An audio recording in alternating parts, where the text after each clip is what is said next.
Praise Jehovah God. Let's begin to thank the Lord. Ẹ jẹ́ á gbàdúrà. Orúkọ Jésù. Orúkọ ńlá Jésù. Ọlọ́run tó pọ̀ nípa àtàgbàrà yìn ológo fún oore ọ̀fẹ́ tó fún wa lọ́wọ́lọ́wọ́ báyìí. A yìn ológo fún iṣẹ́ rẹ. Fọwọ́ ìyanu ọwọ́ Jésù. Fọwọ́ ògo ìwọ Ọlọ́run alààyè. A gbé ọ̀gá fún àánú èyí tá a rí gbà níwájú ìwọ Jésù yìí. Fún oore gbogbo èyí tó ti pinnu pé ó ṣe. Fún àánú gbogbo èyí tá a rí gbà níwájú rẹ. Ẹni wọn Ísírẹ́lì lórúkọ Jésù. Olúwa gbọpẹ́. Olúwa gbà yìn. Ẹ̀mọ́ lórúkọ Jésù gba ọpẹ́. Olúwa gbà yìn. Wọ́n la gbéga fún iṣẹ́ rẹ bàbá. Wọ́n la gbéga fún ọwọ́ àánú ìwọ Ọlọ́run lórí ayé ẹni kankan. Wọ́n la gbéga fún ohun tó ti pinnu pé ó ṣe lónìí o. Jésù gba ọpẹ́. Jésù Olúwa gbà yìn. Olúwa gbọpẹ́. Olúwa gbà yìn. Bàbá àtọ̀wá járe ọ. Ẹ̀mọ́ àtọ̀wá járe ọ. Ẹ̀mọ́ àtọ̀wá járe ọ. Jẹ́ gbogbo ọkàn tó tọ̀ wá lónìí rí ìyanu ìwọ Jésù. Jẹ́ gbogbo ọkàn tó tọ̀ wá lórí rí ògo ìwọ Ọlọ́run. A ó sì gbé ọ̀gá, a ó sì yìn ọ́ lógo. Láì lórúkọ Jésù Kristi, Olúwa àti olùgbàlà wa, àmín. Àmín. Ọmọ Ọlọ́run jẹ́ ká bẹ̀rẹ̀ sí dúpẹ́ lọ́wọ́ Jésù yìí fún oore ńlá ètò ṣe fún wa. Fún àánú ńlá tá a rí gbà lọ́wájú rẹ̀ sẹ́. Bẹ́ẹ̀ ká yin Ọlọ́run fún ọwọ́ agbára rẹ̀, ọwọ́ ògo rẹ̀, ọwọ́ ní gbogbo ọ̀nà. Bẹ́ẹ̀ ká gbé Jésù yìí ga. Bẹ́ẹ̀ ká yìn fún iṣẹ́ rẹ̀ sẹ́. Pẹ̀lú ọmọ Ísírẹ́lì ó ṣé o. Akóniyọ ó ṣé o. Agbanilọ́wọ́ ìyà ó ṣé. Ọba tí ò jẹ́ kí ìbànújẹ́ kó wọlé wa ó máa ṣé o. Ẹ kó yin Jésù iṣẹ́ rẹ̀ sẹ́. Olùgbàlà ó ṣé o. Jésù aláàánú mi ó máa ṣe. Jésù aláàánú mi mo yìn ọ́. Jésù aláàánú mi mo gbé ọ̀gá. Wọ́n tó dúró tì wá láyé. Wọ́n tí ò jẹ́ kí ẹ̀gàn kó mú wa. Olùgbàlà ó máa ṣe o. Olùgbàlà ó máa ṣe o. Olùgbàlà ó máa ṣe o. Olùgbàlà ó máa ṣe o. Olùgbàlà ó máa ṣe o. Olùgbàlà ó máa ṣe o. Dúpẹ́ lọ́wọ́ Ọlọ́run yìí. Bẹ́ẹ̀ kó yin Ọlọ́run yìí, bẹ́ẹ̀ kó gbéga. Pẹ̀lú ọmọ Ísírẹ́lì ó ṣé o. Ó ṣé bàbá. Ìwọ ló ní gbogbo ọpẹ́, ìwọ ló ní gbogbo ìyìn, gbogbo ògo. Ìwọ ló tọ́ sí. Let's lift our voice and give the Lord the praise. Let's appreciate the Lion of Judah. Bẹ́ẹ̀ ká gbé Ọlọ́run ga. Bẹ́ẹ̀ ká yin Ọlọ́run yìí fún ohun tó ti pinnu pé òun ó ṣe lónìí. Fún ohun tó ti pinnu pé òun ó ṣe nínú ilé rẹ. Pé òun ó ṣe nínú ayé ọmọ rẹ gbogbo. Olùgbàlà ó máa ṣe. Olùgbàlà ó máa ṣe. Olùgbàlà yìn ọ́. Olùgbàlà gbé ọ ga. Olùgbàlà fi ògo fún ọ. Ìwọ Ọlọ́run ló ní gbogbo ìyìn, gbogbo ọlá, gbogbo ìyìn jẹ́ tiẹ̀. Gbogbo ògo jẹ́ tiẹ̀. A yìn ọ́ fún ohun tó ń ṣe lọ́wọ́lọ́wọ́ báyìí. Let's begin to thank the Lord. Let's begin to appreciate him. Ẹ ká dúpẹ́ fún oore gbogbo. Fún àánú gbogbo tá a rí gbà lọ́wọ́ Ọlọ́run yìí. Ọba tí òjò burú, ọba tí òjò bàjẹ́. Ọba tí òjò burú, ọba tí òjò bàjẹ́. Ọba tí òjò ayé ṣe ẹ̀yẹ rẹ̀. Can you lift your voice and give that praise to the King? Can you lift your voice and appreciate him? Jẹ́ a lè gbóhùn wa sókè sí Ọlọ́run yìí fún iṣẹ́ rẹ̀ gbogbo, fún àánú rẹ̀ lórí ayé wa, fún iṣẹ́ rẹ̀ gbogbo, fún àánú rẹ̀ tó pọ̀ bí iyanrìn. Somebody thank him. Somebody appreciate him. Somebody give that honor to him. Let's give honor to whom is due, Jesus our Lord. Let's give honor to whom is due, Jesus our King. Let's give honor to whom is due, Jesus our Savior. Let's give that honor to whom is due. Ẹ ká fi ọpẹ́ sí fún ẹni tó tọpẹ́ yìí tó lọ́pẹ́ yìí, ẹni tó ní gbogbo ìyìn yìí, ẹni tí gbogbo ògo yẹ yìí. Lift your voice, bless him. Lift your voice, appreciate him. Lift your voice, honor him. Lift your voice, give that glory to him. Give that adoration to God Almighty. For him alone is worthy of praise. For him alone is worthy of all our praise. For him alone is worthy of honor.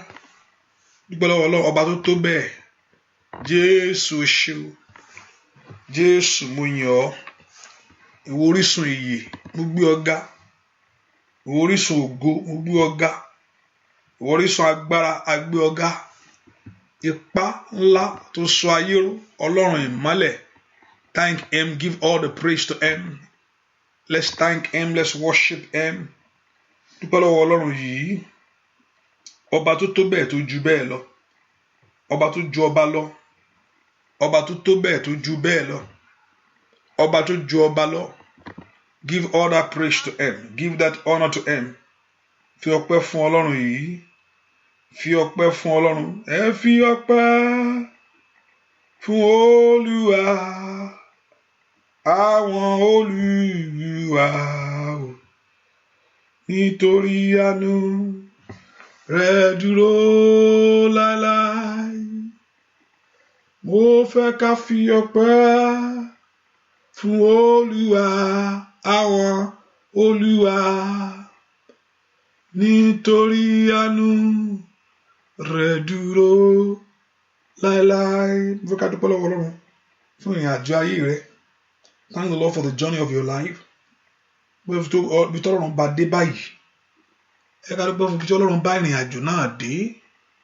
Let's give that thanks to God for the journey of our life. Ẹ ká dúpẹ́ fún ẹni tó bá dé báyìí.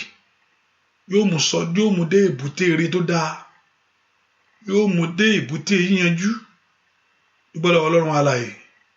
Jésù ṣe o. Fún bí tó bá yé èmi dé. Ibi tó ń bá yé èmi ń lọ. Thank him. Dúpẹ́ lọ́wọ́ Ọlọ́run. Ó pọpẹ́. Give that thanks to the Lord. Ẹ ká fi ọpẹ́ yẹn fún Jésù yìí. Jésù aláàánú wa ò mà ṣe. Jésù onífẹ̀ẹ́ jùlọ ò mà ṣe o. Jésù ṣe lórí ọmọ gbogbo. Jésù ṣe lórí ẹbí gbogbo. Jésù ṣe lórí ojúlùmọ̀ gbogbo. Thank him. Dúpẹ́ lọ́wọ́ Jésù yìí. Olúwa ṣeun. Olúwa ṣeun. Dúpẹ́. Dúpẹ́ lọ́wọ́ Ọlọ́run. Dúpẹ́ lọ́wọ́ Ọlọ́run. Ó tó bẹ́ẹ̀, ó jù bẹ́ẹ̀ lọ. Kó èèyàn fi gbogbo ènìyàn is worthy of that praise. Fún orí ńlá tó ṣe fún wa. Ọba tí ò jẹ́ kí ìmọ̀ ọ̀tá ṣe. Ọ̀tá rò jù bẹ́ẹ̀ lọ, Ọlọ́run ni ò gbà. Ọ̀tá fẹ́ kó dojú délẹ̀ kó bàjẹ́ yányányá, Ọlọ́run ni ò fún wọn ṣe. Dúpẹ́ ọba tí ò jẹ́ kí èrò ọ̀tá ṣẹ lórí rẹ. Can you lift your voice and give that praise to the King? Ọpẹ́ yẹn ó tó bẹ́ẹ̀. Fi ọpẹ́ yẹn fún. Ohun tó lè fún nìyẹn. Fi ọpẹ́ fún sẹ́. Ohun tó nínú láti ọkàn tiẹ̀. Gbogbo ohun tá a ní, òun ló fún wa. All that we have, all I have is given to me by the Lord. Gbogbo nǹkan tá a ní, òun ló fún wa. Ọpẹ́ yẹn nìkan ló bá látọkàn ẹ o. It's only that thanksgiving from you to him. Everything, your money, cars, everything that you have in life, your children was given to you by God. But that thanksgiving, the appreciative heart, a thanksgiving heart is from you. Ọkàn tó mọpẹ́ yẹn látọ̀dọ̀ rẹ tìrẹ ní. Dúpẹ́ lọ́wọ́ Ọlọ́run. Jésù ṣe fún oore ọ̀fẹ́ tó fún mi. Jésù ṣe fún àánú tí ayé mi rí gbà. Jésù ṣe fún ọwọ́ agbára rẹ tó wà lórí ayé mi. Jésù ṣe fún ọwọ́ àánú ìwọ Ọlọ́run lórí mi, lórí ọmọ gbogbo. Thank him. Thank him. Mo mú ọpẹ́ wá o. Mo mú ọpẹ́ wá bàbá. Mo mú ìyìn wá. O ṣé, o ṣé, o ṣé. O ṣé, o ṣé, o ṣé o. O ṣé o. Jésù o ṣé o. Jésù o ṣé o. Ọlọ́run o ṣé o. Olúwa ẹ ṣé. Olúwa ẹ ṣé. Bàbá oore rẹ̀ pọ̀ nílé mi. Olúwa ẹ ṣé. Bẹ́ẹ̀ kò dúpẹ́ lọ́wọ́ Ọlọ́run yìí. Ọlọ́run máa ṣeun fún ìrìn àjò ayé mi o. Ó ṣeun fún ohun tó ń ṣe lọ́wọ́lọ́wọ́ báyìí. Fún ohun tó ti pinnu fún mi. Ó ṣé o ṣé o ṣé o. Ó ṣé o. Jésù ó ṣé o. Bẹ́ẹ̀ fún ohun tó ti pinnu fún inú àdúrà yìí. Ọlọ́run mọ̀ pé ó ń bọ̀ nínú àdúrà yìí. Ó ti ṣètò tiẹ̀ lẹ̀. He knows that you are coming. Ọlọ́ba tó ti ṣètò orin ilẹ̀ fún ọ. Olúwa ẹ ṣé. Bàbá Olúwa ẹ ṣé. Oore rẹ̀ pọ̀ láyé mi. Olúwa ẹ ṣé. O ṣé bàbá. Olúwa ẹ ṣé. Óyá óyá Olúwa ẹ ṣé. Oore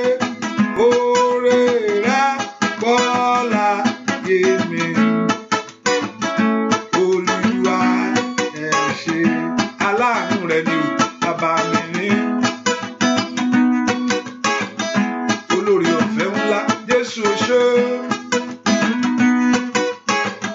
Ní gbogbo ọ̀nà adúpẹ́ níṣẹ́. Ọba tó wà ń bẹ̀ fún wa ṣẹ́ Olódùmarè. Olúwa ẹ ṣé. Jésù Olúwa ẹ ṣé. Oore rẹ̀ pọ̀ lórí mi. Olúwa ẹ ṣé. Ó yá dúpẹ́. Olúwa ẹ ṣé. Ẹlẹ́dàá wa. Olúwa ẹ ṣé. Oore rẹ̀ pọ̀ nílé mi. Olúwa ẹ ṣé. Abániṣe òde ọ̀run. Abániṣe akọ ayé ènìyàn láyé. Jésù. Ọ̀rọ̀ rẹ̀ dájú ó lágbára. Nínú ayé àwọn èèyàn yìí lọ́nà àwọn gbogbo. Adúpẹ́ sá. Mo fẹ́ kó yan Ọlọ́run alààyè sẹ́. Mo fẹ́ kó gbé Jésù yìí ga ni. Ọba tó mọ ohun gbogbo tó lè ṣe ohun gbogbo sẹ́. Ọba tí ó nu omijé rẹ̀ nù lọ́wọ́lọ́wọ́. Alágbára gíga lórí ohun gbogbo. Jésù aládé wúrà. Ọba ńlá. Ọba tó ń fi jẹ láyé. Afọbajẹ Ọlọ́run wa. Olúwa. Olúwa ẹ ṣé. Oore rẹ̀ pọ̀ nílé mi. Olúwa ẹ ṣé. Ó yá dúpẹ́ lọ́wọ́ rẹ̀ sẹ́. Olúwa ẹ ṣé. Olúwa ẹ ṣé.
Ọlọ́run tó lágbára yìí nípa àtagbára ní ẹgbórí yín sókè gbogbo ẹnu ọ̀nà pátápátá.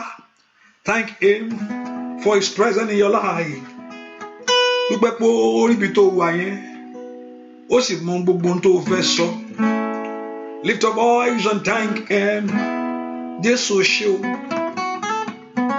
fún àǹfààní tó fún mi lọ́wọ́lọ́wọ́ láti mójúbọ ìwọ Ọlọ́run láti wá ké pè ọ́. Jésù ṣé o Olúwa ó tóbi ju gbogbo òrìṣà lọ sẹ́, títóbi rẹ̀ ó pọ̀. Dúpẹ́ lọ́wọ́ Jésù. Ta la máa fi ọ́ wé? Ta ló lè bá ọ dọ́gba? Ta la bá fi ọ́ wé? Ta ló lè bá ọ dọ́gba? Ọlọ́run tó jọ lọ́run lọ, ta la fi ọ́ wé? Sọ fún Ọlọ́run tó jọ lọ́run lọ, ta la bá fi ọ́ wé? Ta la bá fi ọ́ wé? Ta ló lè bá ọ dọ́gba? Yóò fara ẹ̀ràn fún ọ. Ta la bá fi ọ́ wé? Ta ló lè bá ọ dọ́gba? Ọlọ́run tó jọ lọ́run lọ.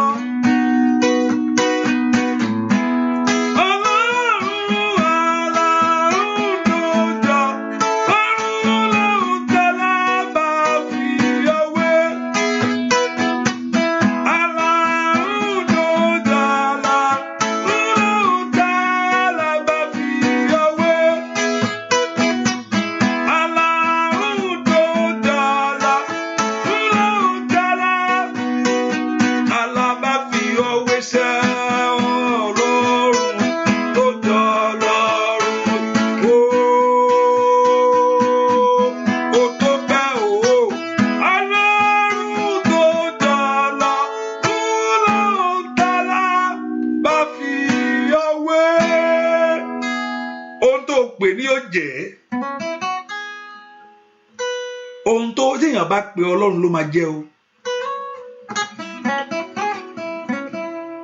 Ohun téèyàn pe Ọlọ́run ni yóò jẹ́. He will never beneath himself. When you call him that is your savior, he's going to be your savior. When you call him to be your deliverer, he's going to be your. Ohun téèyàn pe Ọlọ́run ló máa jẹ́, kò ní gbére ẹ̀ lọ́lẹ̀. Tó o bá pè ní olùwòsàn rẹ, nǹkan tí yóò ṣe náà ni ó sọ yẹn. O lè sọ pé alágbára ni kó ní pé wàá mi lágbára o. Ohun téèyàn pè é ni ó jẹ́. Ó sọ fún àwọn ọmọ Ísírẹ́lì, as you have said in my ear, I will do unto you. Bó o bá ṣe sọ létí mi lèmi ó ṣe sí ọ. Mo fẹ́ kó gbóhùn ẹ sókè kó yin Ọlọ́run fún iṣẹ́ rẹ̀ lórí ayé rẹ sẹ́. I want you to lift up your voice and just begin to thank him. Ọba tó ní ètò ìgbẹ̀yìn tó dára fún ọ. Ọba tó ní ètò fún ìgbẹ̀yìn tó dára fún ọ. The Lord that have a plan for a good ending for your life. Ọba tí ò jẹ́ kí ojú tì ọ́. That your life will not end up in shame. Lift your voice and thank him. Gbé ohùn rẹ sókè kó yìn and thank him for what he is going to do in your life. Dúpẹ́ fún ohun tí ó ṣe nínú ayé rẹ lónìí. That he will visit you at the point of your need. Yóò bẹ̀ ayé rẹ wò lórí ohun tó ń fẹ́. He will go to the root of your foundation. Yóò lọ sí inú ìpìlẹ̀ rẹ gbogbo. He will shake the unshakable. Yóò mì ohun tí àìsàn kò ṣeé mì. He will remove the unremovable. Yóò mú ohun tí àìsàn kò ṣeé mú kúrò. Thank him for that word. Dúpẹ́ fún ayé, dúpẹ́ fún ọ̀rọ̀ rẹ̀. Can you lift your voice and give that praise to God? Dúpẹ́ lọ́wọ́ Ọlọ́run yìí. Olúwa ṣeun fún ìrìn àjò ayé mi. Thank him, thank the Lord. Thank him for everything. Thank you, Lord Jesus. Gbọ́ àdúà lórúkọ Jésù Kristi. Olúwa wẹ́ ká sọ fún Ọlọ́run, if any way that I have sinned against you, Olúwa gbogbo ọ̀nà tí bá ti dẹ́ṣẹ̀ sí ọ, Olúwa dáríjì. Father, forgive me my sins. Sọ fún Jésù lọ́wọ́lọ́wọ́. Ọlọ́run kó dárí gbogbo àṣírí rẹ jì. Ask the Lord to forgive every sin. Gbogbo ẹ̀ṣẹ̀ mi gbogbo. Èyí tí ò ń jẹ́ kí n rí ìwọ Jésù yìí. My sin that will not allow me to experience your power. Ẹ̀ṣẹ̀ mi tí ò ń jẹ́ kí n rí ìwọ Ọlọ́run. All my sin, ẹ̀ṣẹ̀ mi gbogbo. Èyí tí ò jẹ́ kí ayé mi gbọ́ ohùn Ọlọ́run. That will not allow my life to hear the voice of you. Èyí tí ò jẹ́ kí ayé mi gbọ́ ohùn rẹ. Mẹ́kọ̀ọ́ porúkọ Jésù bí tó wà sẹ́. Ẹni máa Ísírẹ́lì, Lord Almighty. Dárí àṣídídé mi jì mí. Forgive me all my sins. Máa bọ̀nú ayé mi wá. Máa bọ̀nú ayé mi wá. Come into my life. Ayé mi need ẹ. My life is in need of you. Ó yá máa bọ̀nú ọ̀nà mi gbogbo. Come into my heart. Come into my life. Máa bọ̀nú ayé mi kó wá bẹ̀ wò. Come and visit my life afresh and new. Borúkọ Jésù. Bí kí Ọlọ́run kó wá bẹ̀ ayé rẹ wò. Borúkọ Jésù dáadáa. Father, come in your power to visit me, O God. Olúwa wá nú agbára rẹ láti bẹ̀ ayé mi wò. Kàdóyè màkúṣà káyà dábà. Borúkọ Jésù dáadáa. Ọlọ́run wá bẹ̀ ayé mi wò. Let all my sin be forgiven. Kí gbogbo ẹ̀ṣẹ̀ mi. Olúwa dárí gbogbo àṣídídé mi jì. Gbogbo àṣídídé mi gbogbo. Olúwa dáríjì. Gbogbo ẹ̀ṣẹ̀ mi gbogbo. Olúwa dáríjì. Borúkọ Jésù. Masondo katayaba. Let all my sin be forgiven. Let all my sin be washed away. Ní katoli masandayaba. Ẹ̀jẹ̀ Jésù kó wẹ gbogbo ẹ̀ṣẹ̀ mi gbogbo. Gbogbo àbàwọ́n mi. All my sin, O God. Gbogbo ohun tí ò ní jẹ́ kó gbọ́ mi lónìí. Ask him to wash it away. Whatever thing that will not allow him to hear you. Tó ní mo fẹ́ kó gbọ́. Whatever thing tí ò ní jẹ́ kí àdúrà mi gbà.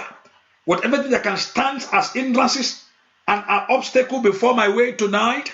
Gbogbo ohun tó lè dúró sójú ọ̀nà mi. Ẹ̀jẹ̀ Jésù parẹ́. Let the blood of Jesus begin to wash it. Olúwa fi ẹ̀jẹ̀ rẹ̀ parẹ́. Let the blood of Jesus Christ begin to wash it. Olúwa fi ẹ̀jẹ̀ rẹ̀ parẹ́. Ẹ̀jẹ̀ rẹ̀ tó ta lórí igi àgbélébù. Ask the Lord Jehovah God. Kí ẹ̀jẹ̀ Jésù kó pa gbogbo àbàwọ́n rẹ̀. Gbogbo ẹ̀ṣẹ̀ gbogbo. Gbogbo ẹ̀ṣẹ̀ gbogbo. Gbogbo ẹ̀ṣẹ̀ gbogbo. Ask the Lord. Gbogbo ẹ̀ṣẹ̀ gbogbo. All my sin. Gbogbo èrò gbogbo. Every thought that is not of God. Every act that is not of him. Gbogbo ìṣe gbogbo. Tí ò bá ìlànà rẹ̀ mu. Èyí tí ò jẹ́ kó fi gbóhùn mi. Ayalama mo soto yaba. Mo wá sọ́dọ̀ rẹ lónìí. Father, I plead the blood of Jesus. Yikanona makota yaba. Ask you to give you that repentant heart. Olúwa fún mi ní ẹ̀mí ìrònúpìwàdà. Ikotori masedia. Let my heart focus on you. Ọkàn mi kó wò ó. Ikotoli masikero. Borúkọ Jésù dáadáa. Let my life. Ikotoli kaba. Be honored unto you. Jẹ́ kó tẹríba fún ọ. Jẹ́ kí ayé mi kó bọ́lá fún ọ. Let my life honor you. Ayé mi yìí kó bọ́lá fún ìwọ Ọlọ́run. Ayé ọmọ mi yìí. Ayé àwọn ọmọ mi gbogbo. The life of your children kó bọ́lá fún Ọlọ́run. Ní orúkọ Jésù. Olúwa mú kí ayé mi kó bọ́lá fún ọ. Mú ọ̀rọ̀ mi kó bọ́lá fún ọ. Let my heart, let my way honor you, O God. Orúkọ Jésù. When our life honor him, he will release the blessing to us. Yóò jẹ́ kí kíní ẹ ṣe é ṣe. Kíní yẹn á bọ́ sí. Ó ta lámàtà. Orúkọ Jésù. Ayé mi kó bọ́lá fún ọ. Ayé mi kó bọ́lá fún ọ. Èrò mi kó bọ́lá fún ọ. Ìṣe mi kó bọ́lá fún ọ. Let my life honor you, God. Can you pray? Kí ayé rẹ kó bọ́lá fún Ọlọ́run. Ní orúkọ Jésù. Èrò mi kó bọ́lá fún ọ. Olúwa mú mi bọ́lá fún ọ. Olúwa mú mi bọ́lá fún ọ. Olúwa mú mi bọ́lá fún ọ. Olúwa mú mi bọ́lá fún ọ. Gbọ́ àdúà lórúkọ Jésù Kristi. Olúwa wẹ orúkọ Jésù. Mo ti wá láàárọ̀ ní àṣálẹ́ yìí. I'm here tonight. Olúwa dáwọ́ agbára lé ayé mi. Lord, rest the hand of your power upon my life. Olúwa dáwọ́ agbára rẹ lórí ayé mi. Rest the hand of your power upon my life. Olúwa dáwọ́ agbára rẹ lé mi. Ask the Lord to take to rest his hand of his power. Tí ọwọ́ Ọlọ́run bá gbé ọwọ́ lé ọ lónìí, àìsàn yẹn á fò jáde. Ẹ pe orúkọ Jésù. Olúwa gbé ọwọ́ agbára rẹ lé ayé mi lónìí. Let the hand of your power rest on me. Mẹ́kọ̀ọ́ porúkọ Jésù màmá mi tó wà. Olè àlẹ́ pòwúrọ̀ tayádàbà. Porúkọ Jésù. Olúwa gbé ọwọ́ agbára ńlá rẹ lé ayé mi lórí. Rest the hand of your power upon my life. Ọwọ́ agbára Ọlọ́run èyí tí ń gbé ikú mi. Ọwọ́ agbára Ọlọ́run èyí tí ń bá ìsàn wí. Mẹ́kọ̀ọ́ porúkọ Jésù. Olúwa dáwọ́ agbára rẹ lé mi. Ní orúkọ Jésù. Ọwọ́ agbára Ọlọ́run tí ń dá ibi padà sórí olóríbi. Èyí tí ń dá ìpè padà sórí elépè. Porúkọ Jésù. Ọwọ́ agbára ńlá. Ọwọ́ agbára ńlá. Ọwọ́ agbára ńlá. Ọwọ́ agbára ńlá tí ń fún ayé ẹni láṣeyọrí. Ọlọ́run lanu kó gbàdúrà. Olúwa dáwọ́ agbára rẹ lé mi. Ní orúkọ Jésù. Kí orí mi kó gba àtúnṣe. Orúkọ Jésù. Kí ayé mi kó lójú. Ọlọ́run lanu kó gbàdúrà pé Jésù yẹn. Ọwọ́ agbára ńlá. Olúwa dá lé mi lórí. Ọwọ́ agbára rẹ. Olúwa dá lé mi lórí. Ọwọ́ ìṣẹ́gun rẹ. Ẹ pe orúkọ Jésù. Olúwa dáwọ́ agbára rẹ lé mi lórí lónìí. The hand of your power let it rest upon me. The hand of your power let it rest upon me. Ọwọ́ agbára ńlá èyí tí ń gbé ogun mi. Ọwọ́ agbára ńlá èyí tí mú àtúnṣe bá ayé ẹni. The hand of your power. The hand of your power. Èyí tí ó lànà fún ọ níbi tí kò sí ọ̀nà láyé. Ẹ pe orúkọ Jésù. Olúwa mò ń fẹ́ ọwọ́ agbára rẹ lónìí o. Olúwa mò ń fẹ́ ọwọ́ agbára rẹ lónìí. Somebody pray. Ask for the hand of God's power. Ẹ jẹ́ ká béèrè fún ọwọ́ agbára ńlá Ọlọ́run. Ọwọ́ agbára ńlá Ọlọ́run Olúwa gbélé mi lórí. Ní orúkọ Jésù. Ọwọ́ agbára ńlá Ọlọ́run Olúwa gbélé mi lórí. Somebody pray. Tell the Lord. Ọwọ́ agbára ńlá Ọlọ́run. Kadoli masanda yaba. Kadoli makasoto yagaba. Lekendori moko shetelebo. Makandele moko pradagaba. Orúkọ Jésù dada. Ọwọ́ agbára ńlá Ọlọ́run. Bàlẹ́ ayé mi lọ́wọ́lọ́wọ́. Ọwọ́ agbára ńlá Ọlọ́run. Bàlẹ́ ọ̀nà mi lọ́wọ́. Ọwọ́ agbára ńlá Ọlọ́run. Bàlẹ́ iṣẹ́ mi lọ́wọ́. Ọwọ́ agbára ńlá Ọlọ́run. Bàlẹ́ ilé mi lọ́wọ́. Wọ́n náà lánàá kó gbàdúrà. Bẹ́ẹ̀ kí ẹni máa ń Ísírẹ́lì kó dáwọ́ agbára lé ọ.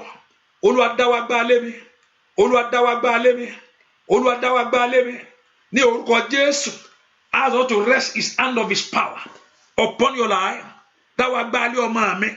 Ní orúkọ Jésù. Dáwọ́ agbára lé ìpín mi. Gbogbo ìpín tó ní kó má ṣe rere. Ní orúkọ Jésù. Olúwa dáwọ́ agbára lé. Gbogbo ayé tó ní kó má ní ìyànjú. Ní kàtólì màkàtà yàrá.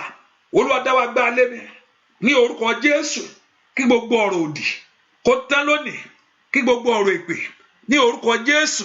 Kó tán lónìí. Can you pray? Can you tell the Lord where you are? Kàtà ṣàdólì màtè. Orúkọ Jésù. Olúwa dáwọ́ agbára ńlá jáde lónìí. Ọwọ́ agbára tí ń gbógun mi. Ní orúkọ Jésù.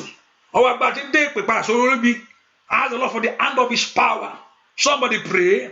Can you tell the Lord? Sọ fún Ọlọ́run ní àṣálẹ́ yìí. Ọwọ́ agbára ọ̀tún. Èyí tó gbé ayé rẹ dìde. Èyí tó gbé ọ̀nà rẹ dìde. Ó yá. Ìkòtò yà ń bàkàyà. Èyí tó fi àṣeyọrí orin lé ọ lọ́wọ́. Èyí tó fi kọ́kọ́rọ́ ọ̀tún lé ọ lọ́wọ́. Ní orúkọ Jésù. Ọwọ́ agbára ńlá. Ọwọ́ agbára ńlá. Ọwọ́ agbára ńlá. Ọwọ́ agbára ńlá. Èyí tí ó gbé ẹ̀tọ́ rẹ jáde. Ní orúkọ Jésù. Dálé mi lónìí. Ọwọ́ agbára tí ó gbé ẹ̀tọ́ mi fún. Ọwọ́ agbára tí ó gbè mí níjà. Ó yá. The hand of God's power. Let God release upon your life. The hand of God's power. Ní orúkọ Jésù.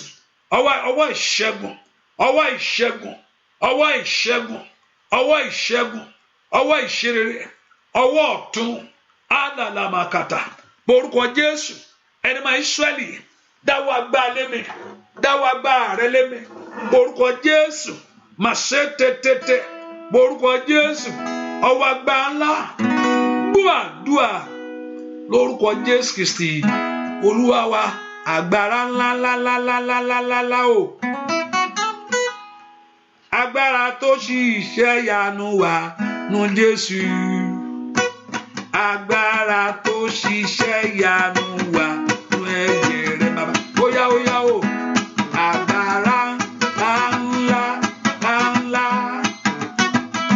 Agbára tó ṣiṣẹ́ yanu wà nù Jésù. Agbára tó ṣiṣẹ́ yanu wà nù ẹ̀jẹ̀ rẹ̀ bàbá.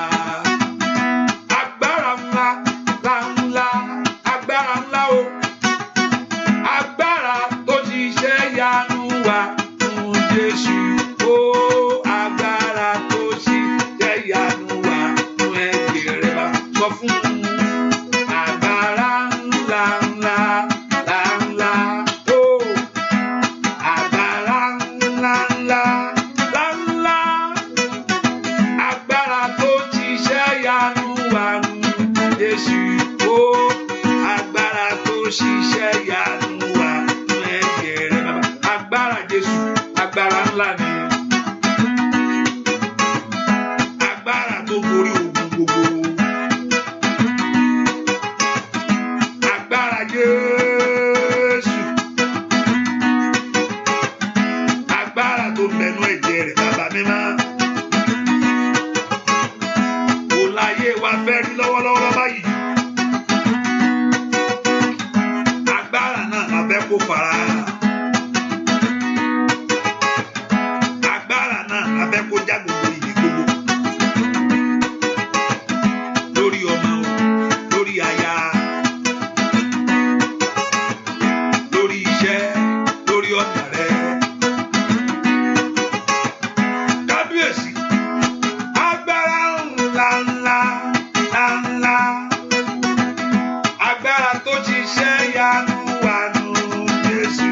Ó agbára tó ṣiṣẹ́ ìyanu wà nínú ẹ̀jẹ̀ rẹ̀ bàbá. Óyá óyá agbára ńlá ńlá ńlá ńlá. Kábíyèsí, agbára tó ṣiṣẹ́ ìyanu wà nínú Jésù. Ó agbára tó ṣiṣẹ́ ìyanu wà nínú ẹ̀jẹ̀ rẹ̀. Agbára ńlá ńlá ńlá. Agbára tó ṣiṣẹ́ ìyanu wà nínú Jésù. Ó agbára tó ṣiṣẹ́ ìyanu wà nínú ẹ̀jẹ̀ rẹ̀ bá. Óyá óyá ó agbára ńlá ńlá. Agbára tó ṣiṣẹ́ ìyanu wà nínú Jésù. Ó agbára tó ṣiṣẹ́ ìyanu wà nínú ẹ̀jẹ̀ rẹ̀ bàbá. Ẹ ká porúkọ Jésù kò gbọdọ̀ jórí lásán. Olúwa fara rẹ̀ hàn fún mi lónìí. Manifest yourself. Jẹ́ kí agbára tí ń bẹnu ẹ̀jẹ̀ rẹ tó ń tú ayé ẹni ṣe. Jẹ́ kí agbára tí ń bẹnu orúkọ rẹ tí ń dá fún ayé ẹni dára. Kó fara hàn ní ọ̀nà mi lónìí. Ẹ pe orúkọ Jésù. Agbára tí ń bẹnu ẹ̀jẹ̀ Jésù. Fara hàn lórí ayé mi. Bẹ́ẹ̀ kó porúkọ Jésù. Agbára tí ń bẹnu ẹ̀jẹ̀ rẹ. Fara hàn lórí ilé mi gbogbo. Fara hàn lórí ọ̀nà mi. Manifest yourself. Lónìí sọra rẹ di mímọ̀ fún mi. Agbára tí ń bẹnu ẹ̀jẹ̀ Jésù. Di mímọ̀ fún ayé mi. Gbogbo àìsàn gbogbo kó jáde. Gbogbo ọwọ́ ìkà kó fi ọ́lẹ̀. Agbára tí ń bẹnu ẹ̀jẹ̀ Jésù. Di mímọ̀ nù léyìí. Ó yá lanu kó gbàdúrà ká gbàdúrà ká sọ fún Ọlọ́run. Agbára tí ń bẹnu ẹ̀jẹ̀ Jésù. Ó di mímọ̀ fún wa lónìí. Can somebody pray? Ẹ jẹ́ ká sọ fún Ọlọ́run. Agbára tí ń bẹnu ẹ̀jẹ̀ Jésù kó di mímọ̀ fún ayé wa. Agbára tí ń bẹnu ẹ̀jẹ̀ rẹ̀. The power that's in the blood. Agbára tí ń bẹnu ẹ̀jẹ̀ yẹn. Agbára tí ń bẹnu orúkọ yẹn. Ní orúkọ Jésù. Kó gbá gbogbo àìsàn wọlẹ̀. Kó kátó lè mà kó bradakaba. Kó tú sílẹ̀ lọ́wọ́lọ́wọ́. Kó já gbogbo èdè. Agbára tí ń bẹnu ẹ̀jẹ̀ Jésù. Ó yá di mímọ̀ fún ayé àwọn èèyàn yìí. Ní gbogbo ọ̀nà. Makototoli makotele makataba. Agbára tí ń bẹnu ẹ̀jẹ̀ Jésù. Ó yá náwó agbára jáde. Náwó ògo jáde. Náwó ìṣẹ́gun jáde. Ní orúkọ Jésù. Agbára tí ń bẹnu ẹ̀jẹ̀ rẹ. Ó yá di mímọ̀ lọ́wọ́lọ́wọ́. Azọlọ ẹ pe orúkọ Jésù yẹn. Agbára tí ń bẹnu ẹ̀jẹ̀ Jésù. Ó yá di mímọ̀, di mímọ̀, di mímọ̀ fún ayé mi. Di mímọ̀ fún ọ̀nà mi. Dúà lórúkọ Jésù Kristi. Olúwa wa. ó ti tó gẹ́ o Jésù. Ó ti tó gẹ́ o Jésù. Jẹ́ kí ogun èṣù ayé mi kó parẹ́. Ó ti tó gẹ́ o Jésù. Gbogbo ohun tí Ọlọ́run ti gbà láyè nínú ayé wa lónìí, sọ fún Ọlọ́run pé ó tó gẹ́. Ọlọ́run kọ́ ló ń ṣe bí, ṣùgbọ́n God allow it to flow. Ọlọ́run máa ń gbà mí jẹ́ kí Sátánì ṣe nǹkan tó fẹ́ ṣe. Sometimes to build us up, láti sọ wá di alágbára. Also to bring out our integrity, láti mú orí ìyàtá jẹ́ níwájú ẹ̀. Or láti gba ògo pé Sátánì gbogbo ohun tó ṣiṣẹ́ tó sọ pé owó tó kọ́ tó ṣe fẹ́ ní iṣẹ́ pé ojú pọ̀ àti ìkẹyìn ni. Ṣùgbọ́n ìwọ náà láti sọ fún whatever thing that you are passing, ìyẹn ò gbúdọ̀ dákẹ́ sí. Ìyẹn á lọ bẹ́ẹ̀ tó ní Jóòbù bá Ọlọ́run. Daniel ké pe Ọlọ́run pé lè tó gẹ́. Ẹ pe orúkọ Jésù, ó tó gẹ́. Mo ló ti tó gẹ́ o Jésù.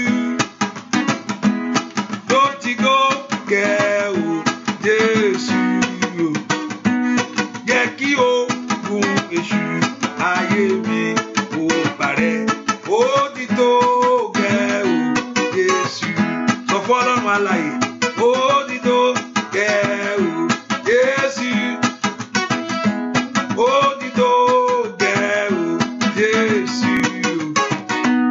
Jẹ́ kí ogun èṣù ayé mi kó parẹ́. Ó ti tó gẹ́ o Jésù. Ó ti tó gẹ́ lórí ayé rẹ ni. Ó ti tó gẹ́ ní gbogbo ọ̀nà rẹ níṣẹ́. Ogun àrọ́mọbí, ogun àríṣẹ́ṣe. Gbàdúrà ọwọ́kọ́wọ́ kó dópin lónìí ṣẹ́. Gbogbo ogun kó wọlé ní gbogbo ọ̀nà rẹ ni. Lórí ọmọ, lórí aya. Lórúkọ Jésù, ó ti tó gẹ́. Ìdààmú gbogbo, ìdààmú ọdọọdún, ìdààmú ìgbà gbogbo, ó yá ó yá ó yá. Ó ti tó gẹ́ o Jésù. Ó ti tó gẹ́ o Jésù. Jẹ́ kí ogun èṣù ayé mi kó parẹ́. Ó ti tó gẹ́ o Jésù. Sọ fún Jésù. Ó ti tó gẹ́ o Jésù. Ó ti tó gẹ́ o Jésù. Ipò ẹ̀yìn. Jẹ́ kí ogun èṣù ayé mi kó parẹ́. Ó ti tó gẹ́ o. Óyá óyá lórí ọ̀nà òkú ti tó gẹ́. Óyá sọ fún Jésù. Ó ti tó gẹ́. Ó ti tó gẹ́. Ó ti tó gẹ́. Ní gbogbo ọ̀nà ó ti tó gẹ́. Ẹ pé orúkọ Jésù. Olúwa fi òpin sí ìbànújẹ́ mi. Olúwa fi òpin sí ẹ̀gàn mi. Olúwa fi òpin sí àṣetì ayé mi. Olúwa fi òpin sí àmúbọ̀ ayé mi. Let God put an end to every sorrow of your life. Olúwa fi òpin sí àṣetì ní gbogbo ọ̀nà. I want you to lift your voice to God right now wherever you are. Bẹ́ẹ̀ kó gbé ohùn rẹ sókè sí Ọlọ́run alààyè sẹ́. Àṣetì tó gẹ́nu ayé mi o. Enough is enough of this failure. Enough is enough of this disappointment. Bẹ́ẹ̀ kó porúkọ Jésù mi tó wà sẹ́. Olúwa eléyìí tó gẹ́nu ayé mi. Olúwa eléyìí tó gẹ́ lórí iṣẹ́ mi. Olúwa eléyìí tó gẹ́nu ayé àwọn ọmọ mi. Ó ti tó gẹ́ ogun èṣù yìí. Ogun àrọ́mọbí yìí. Ogun àríṣẹ́ṣe yìí. Àláṣeyọrí ohun rere. This failure, this disappointment, this backwardness. Olúwa ó tó gẹ́nu ayé mi. Ó tó gẹ́. Enough is enough. Can you lift your voice and talk to God? Ohun tí ò jẹ́ kó ọkàn àwọn ọmọ mi balẹ̀. Ohun tí ò jẹ́ kó ráṣeyọrí. Ó tó gẹ́ níwájú Olúwa lónìí. Ó ti tó gẹ́ o. Ní orúkọ Jésù. Ìwọ ogun èṣù ayé mi. Ìwọ ogun èṣù ọ̀nà mi gbogbo. Dátà tó yàgà bàbà. Lotolima kotolima katayaba. Can you lift your voice to God? Otoga. Ìwọ ẹ̀mí àgàn yìí. Otoga. Borúkọ Jésù. Lánàá kó bọ́lọ́run sọ̀rọ̀. Àìlèmà kó lèmà ṣáìdà. Kàdólìmà kútòkótòlè. Otoga nínú ayé mi. Somebody pray. Otoga lórí iṣẹ́ mi. Ìwọ ogun èṣù yìí. Ìwọ ogun ìdíwọ́ yìí. Ìwọ ogun gbèsè yìí. Ìwọ ogun ìfàsẹ́yìn. Ogun tó ní kí ayé ẹni má ṣe rere. Ogun tí ò fẹ́ kí ayé ẹni ga. Ó tó gẹ́ ní orúkọ Jésù. Ó tó gẹ́ ní ọ̀nà mi. Kò tó yá màmá. Sọ fún Ọlọ́run. Bí kí Ọlọ́run kó bá ogun èṣù ayé rẹ wí. Gbogbo egun èṣù ní gbogbo ọ̀nà. Gbogbo ogun èṣù nínú ayé àwọn ọmọ gbogbo. Gbogbo ogun èṣù ní orúkọ Jésù. Èyí tí ayé gbé dìde. Èyí tí ayé gbé dìde fún ọ̀nà ẹni. Ní orúkọ Jésù. Tell the Lord that Lord should put an end to that battle, to that failure, to that stagnancy. Ní orúkọ Jésù. Ó yá ogun èṣù tó gẹ́. Ìdààmú tó gẹ́. Ó tó gẹ́ gbọ́ àdúà. Lórúkọ Jésù Kristi. Olúwa wa mo ní whatever you declare before his ear is what that he will do for you. Ohun tí yàn sọ fún Ọlọ́run ni Ọlọ́run máa ṣe fún yàn. He will not do what you don't ask him to do. Ọlọ́run ò ní ṣe ohun tó ò he can do more than your request. That's another thing. God can do more than your request. But he will not do what you don't ask him to do. If you don't see him as your healer, he will not heal you. If you don't see him as your deliverer, kò lè tú ọ sílẹ̀. You must request for it. You must call upon it for it. And he is ready to answer you. Ó ṣiṣẹ́ láti gbọ́. But he can do more than your request. Abundantly, exceedingly, ó lè ṣe ju ìbéèrè rẹ lọ. Òun ló sọ pé máa béèrè from Genesis to Revelation. He wants us to ask. Ó fẹ́ ká béèrè. Olúwa mo béèrè lónìí. Get bí ọ̀rọ̀ rẹ according to your word that told me to ask. I don't want this battle anymore. Olúwa mi ìfẹ́ ìjà yìí mi ìfẹ́ ogun eléyìí mọ́. Lord, I don't want this spirit that delay my life anymore. Olúwa mi ìfẹ́ gbogbo ohun tó máa ń dí ayé mi lọ́wọ́ mọ́. Olúwa mi ìfẹ́ ìtìjú yìí mọ́. Ẹ jẹ́ kí ogun èṣù parẹ́. Ìwọ ogun èṣù adíni lọ́wọ́. Ìwọ ogun èṣù adí ọ̀nà ẹni lọ́wọ́. Ìwọ ogun èṣù tí ò fẹ́ kí n gbádùn àwọn ọmọ. Ìwọ ogun èṣù tó ò fẹ́ kí n jèrè àwọn ọmọ. Ó yẹ gbogbo tó ṣiṣẹ́ fún. Ogun èṣù tó fẹ́ dànù. Ní orúkọ Jésù. Ohun tó jìyà fún. Ogun èṣù tó fẹ́ yí lọ́gbọ́. Ní orúkọ Jésù. Ẹjọ́ tó gẹ́. Ó ti tó gẹ́. Ó ti tó gẹ́. Ó ti tó gẹ́. Enough is enough. Orúkọ Jésù. Enough of that failure. Àṣetì yẹn tó gẹ́. Àmúbọ̀ yẹn tó gẹ́. Somebody pray. Sọ fún Ọlọ́run kó kọ̀. I reject it. I said no to failure. Mo ló ti fún ìwà àṣetì. I reject it. I said no to disappointment. Mo ló ti fún ìwà àmúbọ̀. Ní orúkọ Jésù. Ní ìrìn àjò ayé mi. Ní ilé mi. Ní orúkọ Jésù. Ó yẹ ó tó gẹ́. Ìwọ ọwọ́kọ́wọ́. Ètò ìṣiṣẹ́ ìlòdì.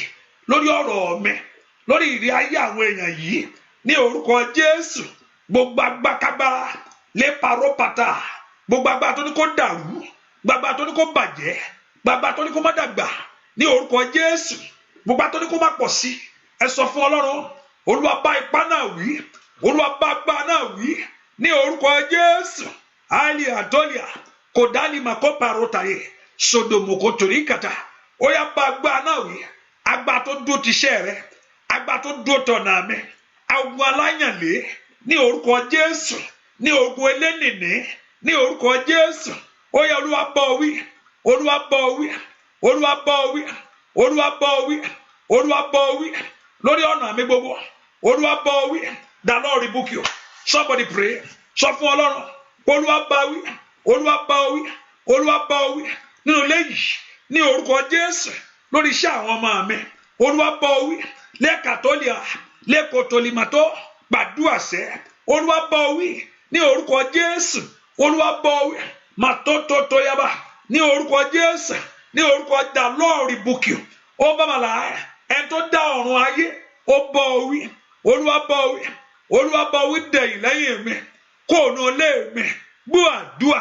lórúkọ Jésù Kristi Olúwa wẹ orúkọ Jésù Olúwa níbi tí ayé dè sí Olúwa tú lónìí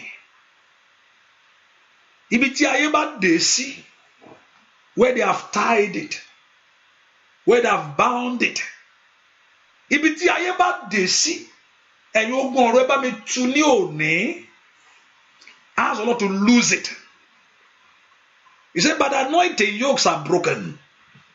Níbi tí ayé bá dè ìrìn àjò ayé àwọn ọmọ mi sí ní orúkọ Jésù Olúwa tú lónìí fẹ́ kó gbàdúrà sọ fún Ọlọ́run níbi tí ayé bá dè sí pé kí n má lọ́kọ láyé o níbi tí ayé bá dè sí pé kí àlàáfíà má jẹ́ tèmi níbi tí ayé bá dè sí pé kí n má ríṣẹ́ ṣe níbi tí ayé bá dè sí pé ìrìn àjò tó rìn yẹn pé ìtìjú ni o pé bó ṣe lọ ló bọ̀ ọ̀pọ̀lọpọ̀ bẹ́ẹ̀ lẹ́lómi ṣe lọ tó bọ̀ ọ̀pọ̀lọpọ̀ bẹ́ẹ̀ ló lọ bẹ́ẹ̀ ó dá àìmọye tó lọ tó bọ̀ tí ò sí nǹkan kan ibi tí ayé bá dé ní kò gbé sí ìrìn àjò Olúwa tú lónìí ibi tí ayé bá dé sí where they have tied it where they have bound it where they have hold it pé no progress for your life pé bíbí Ọlọ́run tó dé ènìyàn ó sọ fún ènìyàn ó sọ gangan pé ọkàn ènìyàn ó burú jáì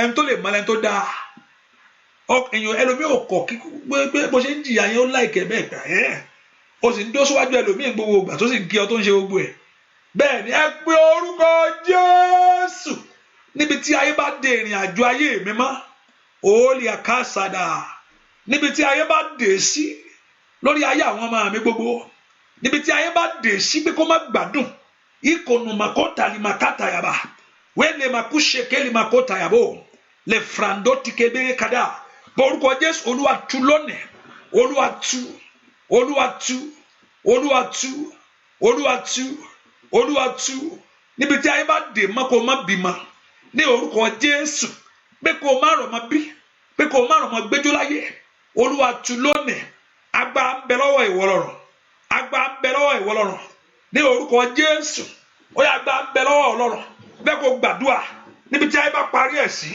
ní orúkọ Jésù níbi tí ayé bá parí ìrìn àjò ayé rẹ sí Olúwa lọ bẹ̀ lónìí ó yá túṣe ó yá màsódò màkàtàyàbà ó yá orúkọ Jésù níbi tí ayé bá dé ìrìn àjò ayé mi mọ́ màtólì màkàtàyàbà Olúwa bà gbogbo iṣẹ́ náà jẹ́ Olúwa tú lónìí Olúwa tú lórí ọmọ mi Olúwa tú let God to lose it ní kàtàyàbà bàbá sọ́ndò yàbà lẹ́kẹ̀tẹ̀lẹ́bọ̀kọ́ parabatayàbà orúkọ Jésù níbi tí ayé bá dé ìrìn àjò ayé rẹ mọ́ èyí tó bá dé ògo rẹ mọ́ pé kó má rí lò ní orúkọ Jésù Olúwa tú lónìí kò ṣòro rárá kò ṣòro rárá kò ṣòro fẹ́lẹ́ dá mi láti sọ̀rọ̀ mi dayọ̀ kò ṣòro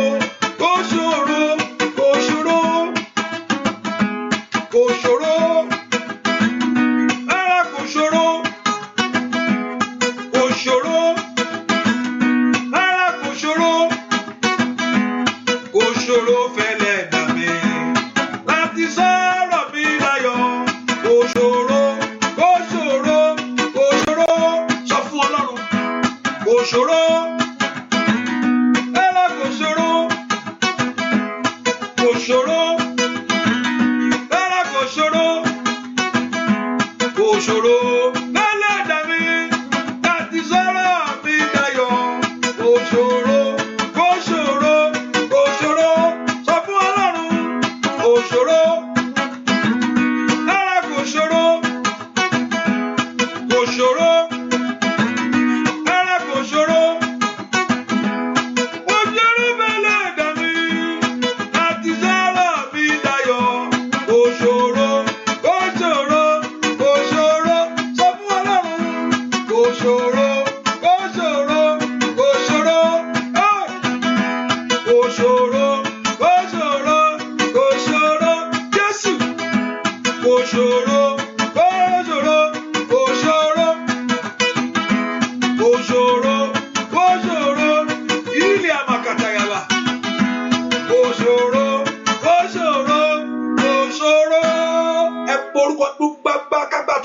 kó fún mi agbára náà kó bàjẹ́ àti ọmọ bí tẹlómi tọ́ o tí ò fẹ́ mọ́ náyé ní pé kó nira fún ìwọ ẹlòmíì ń jọmọ dànù wọ́n ti jọmọ dànù ẹlòmíì ń jọmọ dànù gbàdọ́ mi ìfẹ́ ọmọ mọ́ ẹlòmíì ń ṣe ọmọ sígbó alóhùn òbí mọ́ òun ò ṣe kankan ayé wa ní pé kó ní ìwọ lára ayé àtà kó ní ìrànnáǹtà ó ṣàdáyàbá ayé ní pé kí ìwé ìgbélu yẹn kó má bọ̀ sí wọ́rẹ́ ẹ pé àníbi tí ayé bá dè mọ́ lórí ọ̀rọ̀ mi ní orúkọ Jésù Olúwa mú tú lónìí where they have tied it where they have bound it where they have hold it where the enemy have hold it in your life níbikíbi tí ayé bá dè mọ́ lórí ayé àwọn ọmọ mi Olúwa tú lónìí gbogbo nǹkan tó ń ṣẹlẹ̀ there is nothing ojúlé kíní yẹn kàn ṣe naturally mo sọ pé kò sí nǹkan tó ń jẹ́ natural there is nothing happen natural bí o kò ṣẹlẹ̀ no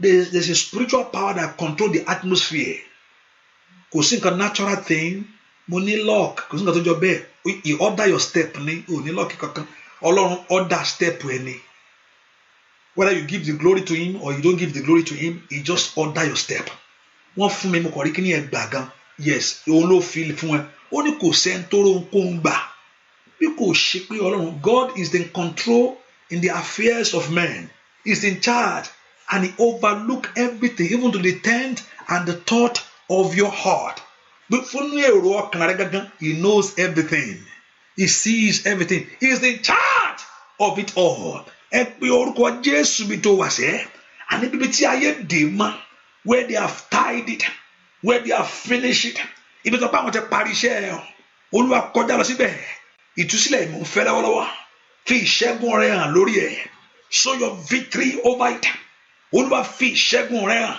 níbi tí ayé dè ọ̀rọ̀ mi mọ́ where they have tied my cage where they have hold my cage ní orúkọ Jésù pé mi ní bímọ pé mi ní lọ́kọ that say that you will not marry that something great will not happen for you something will not move for your life ẹ pe orúkọ Jésù ibi tí ogun ìran dè mọ́ ní orúkọ Jésù ibi tí ogun ilé dè mọ́ ní orúkọ Jésù ibi tí ogun àdúgbò dè mọ́ níbi tí ọ̀rọ̀ àṣetì dè mọ́ níbi tí ọ̀rọ̀ àmúbọ̀ dè mọ́ lórí ayé mi lónìí èyí tó fi ń ṣe èyí tí ò fi rí ṣe àyàgàbàgàrà èyí tó fi ń wá èyí tó ò fi rí níbi tí ayé dè mọ́ ẹ̀yin ogun ọ̀run o ẹ kọjá lọ síbẹ̀ ẹ tú lónìí untied it set me free ibi tí ayé parí ẹ̀ sí lórí ọ̀rọ̀ mi ibi tí ayé parí ẹ̀ sí ní ìrìn àjò mi níbi tí ayé parí ẹ̀ sí Olia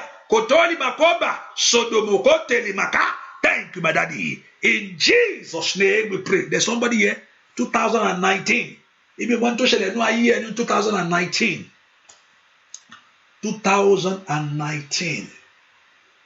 gbogbo tó bá ṣẹlẹ̀ tó lòdì ní orúkọ Jésù òpin kó dé bá lónìí say that amen louder last year 20 so year before last year so that's 20 ẹ pe orúkọ Jésù gbogbo ìṣẹ́ níbi lórí ayé mi lónìí Olúwa yóò dáwọ́ ogun yẹn dúró Olúwa yóò dáwọ́ ogun yẹn dúró Olúwa yóò dáwọ́ ogun yẹn dúró ìgbèníjà Olúwa yóò farahàn ẹ pe orúkọ Jésù àníbi tí ayé bá dé ìrìn àjò ayé mi mọ́ Olúwa tú ṣebí ìdí tó fi kú nítorí ìmínú that's what the purpose that Christ died he died for it ó san gbèsè fún kébì má bàa jìyà ó jìyà gbogbo àní tó ní kí n táyé mi kú tún jìyà ní ìgbà tó ti jìyà Olúwa bàgbà náà jẹ́ àfi tí ìjà Jésù ò bá jẹ́ òtítọ́ ó jìyà kí má bàa jìyà ní he paid was suffered so that you will not suffer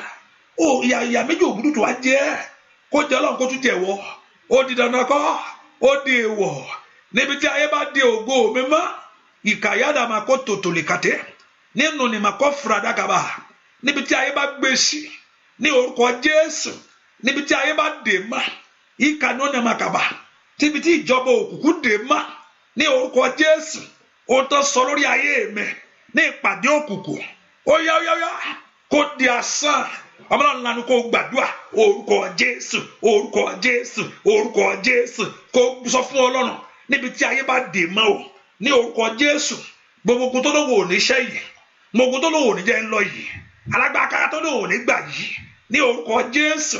Ibi kí tó bá dé ìrìn àjò ayé mi mọ́, ìtọ́de iṣẹ́ mi mọ́, ogun ìran yìí, ogun ẹ̀jẹ̀, ayagaba, lòtọ́lì màkàtà, lè prendo kòtò yàbá, èyí tó fẹ́ gba ìṣeré sọnù lọ́wọ́ mi, ní orúkọ Jésù, agbá wọn kó bàjẹ́.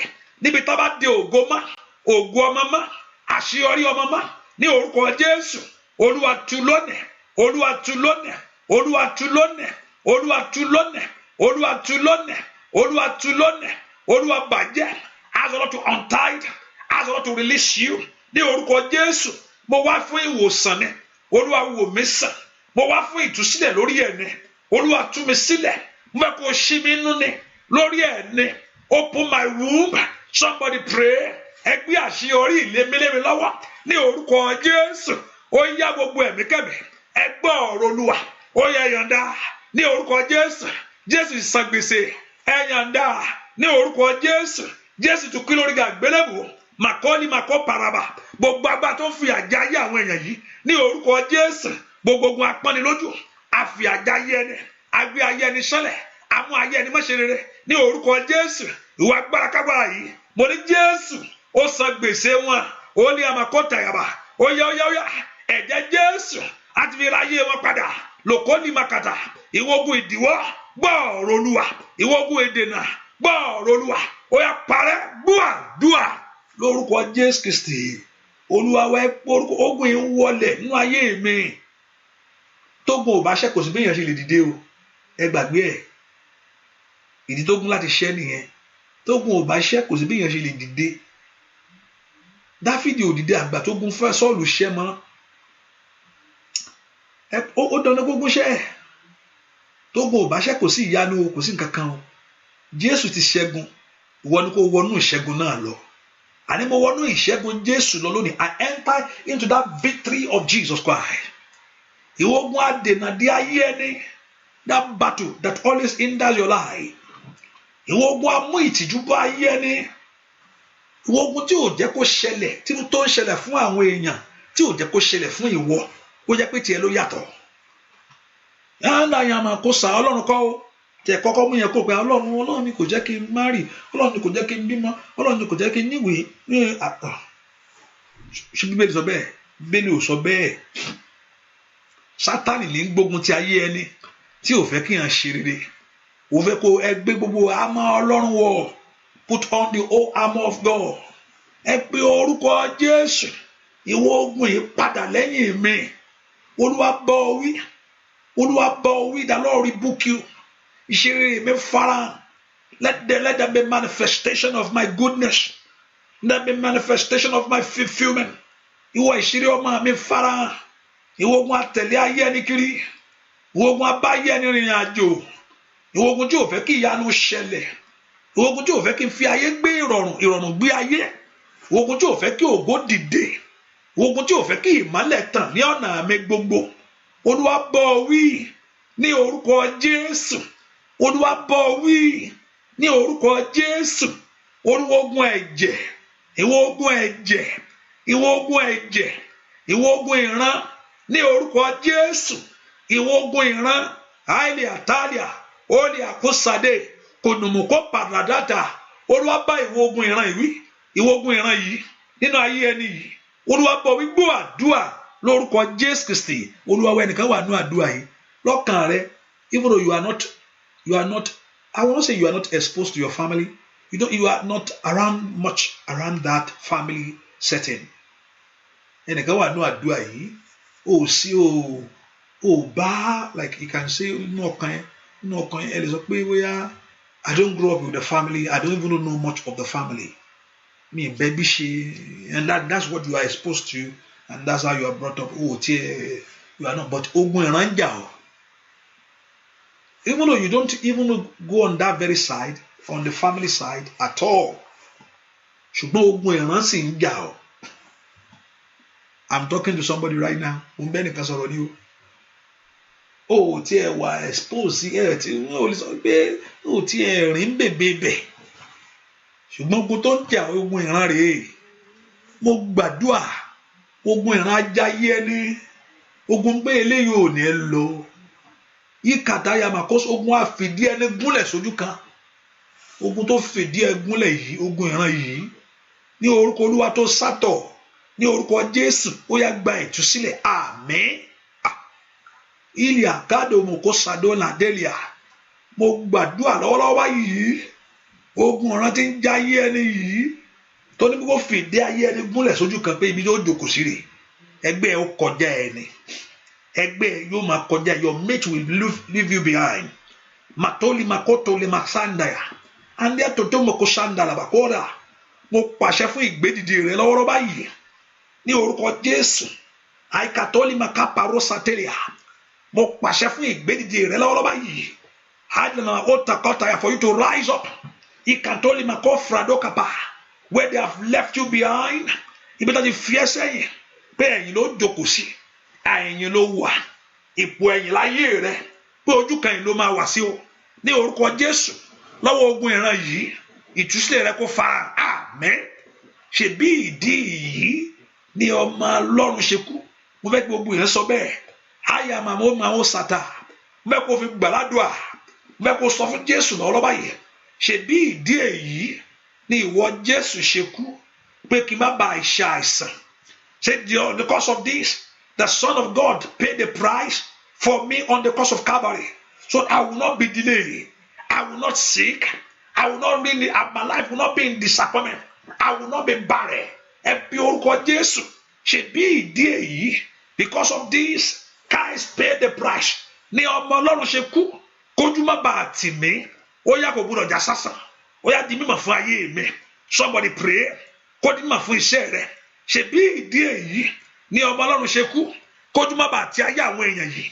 Ní orúkọ Jésù ṣe bí ìdí èyí ní ọmọ Ọlọ́run ṣe kú kójú má bàa ti ìran yín ní orúkọ Jésù ṣebí ìdí èyí ní ọmọ Ọlọ́run ṣe kú kí ẹ̀tọ́ ayé rẹ lè padà wá ó là má kó parọ́ sàtẹ̀ ní orúkọ Jésù kí ìṣẹ́gun rẹ lè di mímọ̀ ṣebí ìdí èyí ní ọmọ Ọlọ́run ṣe kú ó yá ìwọ ògo bú jáde ìwọ ògo bú jáde ìwọ ògo bú jáde ìwọ ògo bú jáde ní orúkọ Jésù gbogbo ògo tí ayé gbé pamọ́ ní kàtàyàbá gbogbo alágbá tó ní òní délẹ̀ ìlérí yẹn ní orúkọ Jésù agbára kó di asán agbára kó di asán agbára kó di asán ìmọ̀ yẹn kó dòfo ṣebí ìdí èyí ní ọmọ Ọlọ́run ṣe kú kí ẹ̀tọ́ tiẹ̀ kó bọ́ sí ṣebí ìdí èyí ní ọmọ Ọlọ́run ṣe kú pé kí ọmọ rẹ kó dìde ní orúkọ Jésù gbogbo ogun ìrákòrò ní orúkọ Jésù ṣebí ìdí èyí ní ọmọ Ọlọ́run ṣe kú kí ayọ̀ rẹ kó lè di kúkú kó lè di mímọ̀ fún ayé rẹ ṣebí ìdí èyí ní ọmọ Ọlọ́run ṣe kú kí ogun gbèsè yẹn kó di asán ó ní àdàràbà ó èlì màkàtó lè bá lọ sọ́ńdọ̀ bilokoto yẹ la franda kẹtàlẹ́bọ̀ mo gbàdúrà ní orúkọ Jésù ìwọ ogun adé ayé ẹni mọ́ ìwọ ogun adé iṣẹ́ ẹni mọ́ ìwọ ogun adọ̀nà ẹni mọ́ ogun mọ́ serere ogun mọ́ rìṣe ní orúkọ Jésù ṣebí ìdí èyí ní ọmọ Ọlọ́run ṣe kú ó ní àkàtàyàbà ló pèrèdè kẹtẹlẹ́bọ̀ nínú ayé àwọn èèyàn yìí ní orúkọ Jésù ṣebí ìdí èyí ní Jésù ṣe kú ní orúkọ Jésù kí ayé àwọn èèyàn má jìyà ìkàtàyàbà ká má kú láì tọ́jọ́ ní kẹtọ́lì bàgàbà ní pèrèdòkòpò ìdí èyí ló ṣe kú gbogbo ogun yìí kó di asán kó di asán kó di asán kó di asán kó di asán kó wọlẹ̀ kó wọlẹ̀ kó wọlẹ̀ ogun tó tòrò mọ́ ayé ẹni ogun tó di ayé ẹni mọ́lẹ̀ ogun tó ló ti o ìwọ ò ní lọ ìkàyàbàbà ìkàdìbòkòpà lépredegaba Jésù ti san gbèsè yín ní orúkọ Jésù ní orúkọ Jésù ìwọ ẹ̀mí àgàn yẹn Jésù san gbèsè rẹ lórí igi àgbélébù ìwọ ẹ̀mí àṣetì yẹn Jésù san gbèsè rẹ ní orúkọ Jésù Christ has paid the price ó fi ara rẹ̀ jì ó kú lórí igi àgbélébù ní kàtàyàbá ó tẹ ẹ̀jẹ̀ rẹ̀ sílẹ̀ ní orúkọ Jésù ẹ̀jẹ̀ rẹ̀ sàn jáde ó ní kàpárí kàtá lè sọ́ndé yàrá ó wá sọ pé ó ti parí o ní orúkọ Jésù ìwọ ogun adó tí ayé ẹni ìwọ ogun atọ̀rọ̀ máa yé ẹni ìwọ ogun mẹ́sẹ̀rẹ̀ rẹ̀ ìwọ ogun tí ò fẹ́ kẹ́rọ̀ nà lọ ní orúkọ Jésù ìdí èyí ní Jésù ṣe kú gbogbo agbára iná ni ó yá kó di asán ogun mẹ́sẹ̀rẹ̀ rẹ̀ ogun mẹ́sẹ̀rẹ̀ rẹ̀ kò kàtàyàbá ogun tó ní kó máa jábọ̀ kò sí bó o ṣe lè gbé àìlíà ó ní bàkú sàtàyà ìní màkóńbà kàtà ogun tó ní kó dànù ìkẹtẹlẹmọkọlìà ní orúkọ Jésù. Ìdí èyí ni Jésù ṣe kú. Ogun náà di asán lónìí. Ogun náà di asán lónìí. Dúà lórúkọ Jésù Kristi. Olúwa wá gbogbo ẹ̀mí ìdọ̀tí, gbogbo ẹ̀mí áyán tí rìn. Olúwa tẹ̀ ọ́ rì lọ́wọ́lọ́wọ́ báyìí. Gbogbo ẹ̀mí kẹ́mi ní orúkọ Jésù. Gbogbo ẹ̀mí kẹ́mi tí ń ṣèjọba nú ayé àwọn èèyàn yìí. Olúwa tẹ̀ ọ́ rì. Olúwa bá ọ wí. Olúwa bá ọ wí. Olúwa bá ìwé ẹ̀mí wí. Gbogbo ẹ̀mí kúrékùré ní orúkọ Jésù. Gbogbo ẹ̀mí tí ò ń ṣe ti Ọlọ́run nú ayé àwọn èèyàn yìí. Ẹ̀mí tí ò ń ṣe ti Ọlọ́run kò lè ṣe rere fún yàn. Devil has nothing to offer. He has nothing to give. Ibi ló fẹ́ fún yàn. But ó ń fún yàn lówó náà. Owó nǹkan tí ó gbẹ̀yìn ẹ̀ yàtọ̀. Devil has nothing to give. He has nothing to offer. He has nothing. Nada. He has nothing. Ẹ̀tàn ló ní. He can show you glamorous things. I can give this to you. But he has nothing to offer. Gbogbo ẹ̀mí kẹ́mi tí ń ja ayé yín lógun lónìí. Gbogbo ẹ̀mí adó ti ayé ẹni. Gbogbo ẹ̀mí tó ń lóṣù ti ayé ẹni pé àníṣe ìwọ yóò ní lọ. Ìwọ yóò ní lọ, ò ní rí ṣe. Ayàgà bó dẹ̀ sí ń ṣe látijọ́ yìí. Ó sì pàbó sí ń bọ̀ sí. Mo gbàdúrà ní orúkọ Ọlọ́run Ísírẹ́lì tó tọ̀ wá. Ó yá rí ìtúsílẹ̀ yẹn. Àmín. Ṣàmì dáadáa. Ó Màkàlì Màsáìdà.